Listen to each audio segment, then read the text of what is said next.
dan salam sejahtera. Selamat kembali ke sekolah dan selamat memulakan hari persekolahan yang baharu. Hari ini menandakan hari pertama sekolah, satu permulaan yang penuh dengan semangat, harapan dan azam baharu buat seluruh warga sekolah. Pusat Sumber Sekolah dengan kerjasama TVPSS membawakan kepada anda rakaman khas sempena hari pertama sekolah.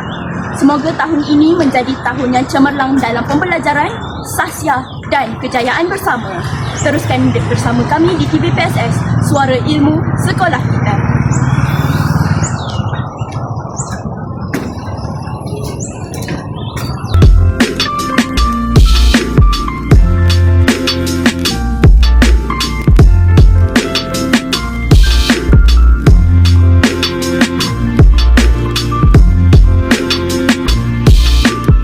Assalamualaikum, saya Kimia Reza daripada QTV PSS. Hari ini saya bersama dengan Saya Naraufa Amani dari Satu Amanah. nama saya Aura daripada kelas 2 Budiman dan saya merupakan seorang pengawas sekolah. Since awak dah masuk sekolah menengah, apakah perasaan awak pada hari pertama?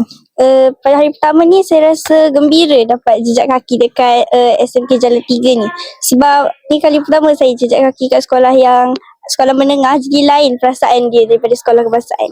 Hari ini saya rasa sangat seronok, excited nak pergi sekolah. Apa azam untuk 2026 ni? Ada azam ke? Saya berazam untuk menjadi lebih baik, mendengar kata dan belajar dengan lebih cemerlang. Azam saya ialah untuk jadi pelajar macam top pelajar dalam kelas dan untuk belajar bersungguh-sungguh untuk capai impian dia. Gitu. Saya rasa almost every year setiap manusia akan ada satu harapan. So apakah harapan Aura untuk 2026 ni? Harapan saya nak dapat straight A. InsyaAllah, amin. So saya rasa itu je daripada saya. Sekian, terima kasih. Hari ini saya bersama dengan Teacher Natasha. Assalamualaikum Teacher. Assalam. Apa perasaan teacher apabila kembali ke sekolah? I feel excited and I look forward to see my students. Last sekali, boleh cikgu bagi sikit kata-kata untuk murid sempena hari pertama sekolah? Okay, teacher nak cakap all the best. Make sure kekalkan semangat juang untuk tahun 2026 dan semoga happy-happy selalu. Hari ini saya bersama dengan salah satu wakil ibu bapa, iaitu Puan Roslyn dan Ana di tingkatan 4 dan juga di tingkatan 2 sesi petang. apakah perasaan Puan apabila menghantar anak pada hari pertama sekolah? Okey, perasaan kami sebagai ibu bapa definitely gembira lah. Finally anak-anak pun dah kembali ke sesi persekolahan dan seperti yang semua tahu tahun ini pula KPM juga telah menginjakkan ataupun telah memulakan sesi persekolahan pada bulan Januari. Okey, akhir sekali.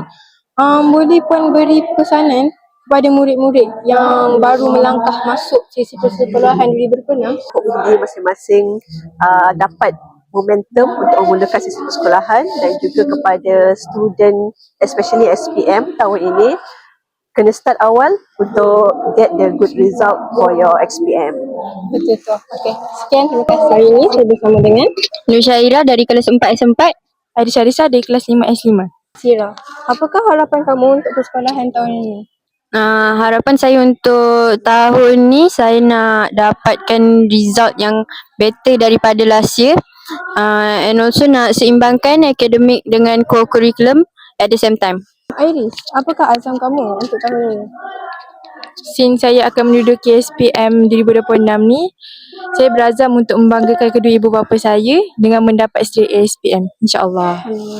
Okey, last sekali, apakah perasaan kamu, korang berdua, pada hari pertama kembali ke sekolah? Perasaan saya agak excited sebab baru masuk form 4 ni nak belajar pelajaran yang baru. So agak excited lah kat situ. Kalau saya, sebenarnya saya nak habiskan sekolah yang cepat. Lepas tu cari duit untuk bekerja. Sekian, terima kasih. Suara Ilmu Sekolah Kita.